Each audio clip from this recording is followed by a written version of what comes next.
第28章，我哋既已經得救，先知道嗰個名叫做米利大。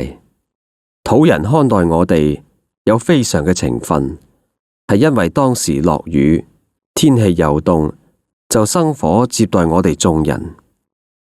嗰個時候，保羅執起咗一紮柴，放咗喺火上面，有一條毒蛇因為熱就出咗嚟，咬住佢嘅手。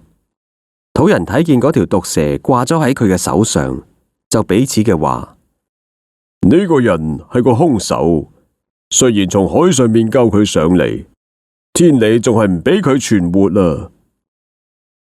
保羅竟然將嗰條毒蛇甩咗喺火裏面，並冇受到傷。土人諗佢一定會腫起嚟，或者忽然間撲倒死咗。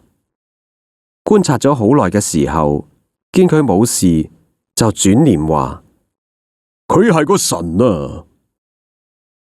離嗰個地方唔遠，有田產係島長布伯留嘅，佢接納我哋，盡情款待3日。當時布伯留嘅父親患熱病同痢疾，瞓咗喺度。保羅入到去為佢祈禱，按手喺佢身上，醫好咗佢。從此島上其餘嘅病人亦都嚟，得到咗醫治。佢哋又多方嘅尊敬我哋。到咗開船嘅時候，亦都將我哋所需用嘅送到船上。過咗3個月，我哋上咗亞歷山大嘅船往前行。呢一隻船以丟斯雙子為記，係喺嗰個海島過咗冬嘅。到咗敘拉古，我哋就停泊3日，又從嗰度曉行到咗利基翁。過咗1日，起咗南風。第2日就嚟到部丟利，喺嗰度遇見弟兄們，請我哋同佢哋同住咗7日。咁樣，我哋就到咗羅馬。嗰度嘅弟兄一聽見我哋嘅信息就出嚟，到亞比烏市同三館地方迎接我哋。保羅見到佢哋就感謝神，放心壯膽，入咗羅馬城。百夫長將眾囚犯交俾御營嘅統領，唯有保羅蒙准同一個看守佢嘅兵另住一個地方。過咗3日，保羅請猶太人嘅首領嚟，佢哋嚟咗就對佢哋話：弟兄們，我雖然冇做過啲乜嘢事干犯本國嘅百姓同我哋祖宗嘅規條，卻被鎖綁，從耶路撒冷解喺羅馬人嘅手裏。佢哋審問咗我，就願意釋放我，因為喺我身上並冇該死嘅罪。無奈猶太人唔服，我不得已只好上告於該撒，並唔係有啲乜嘢嘅事要控告我本國嘅百姓。因此，我請你哋嚟見面說話。我原本係為咗以色列人所指望嘅，被呢一條鏈鎖住。佢哋話：我哋並冇接到從猶太嚟講有關你嘅信，亦都冇弟兄嚟到呢一度報俾我哋知，講你有啲乜嘢唔好嘅地方。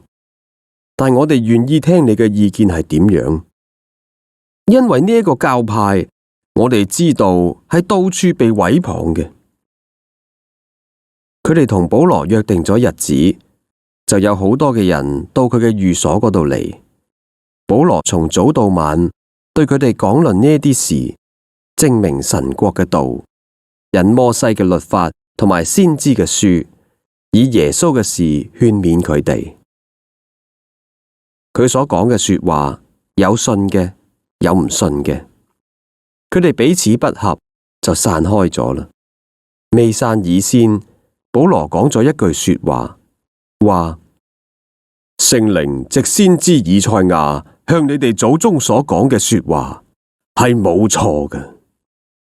佢話：你去話俾呢啲百姓聽，聽係要聽見，卻唔明白；睇係要睇見，卻唔曉得，因為呢啲百姓油蒙咗心，耳朵發沉，眼睛閉住，恐怕眼睛睇見，耳朵聽見，心裏明白，回轉過嚟，我就醫治佢哋。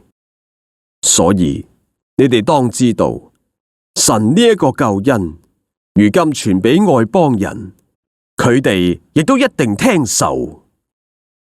保羅講咗呢啲嘅說話，猶太人議論紛紛嘅就走咗啦。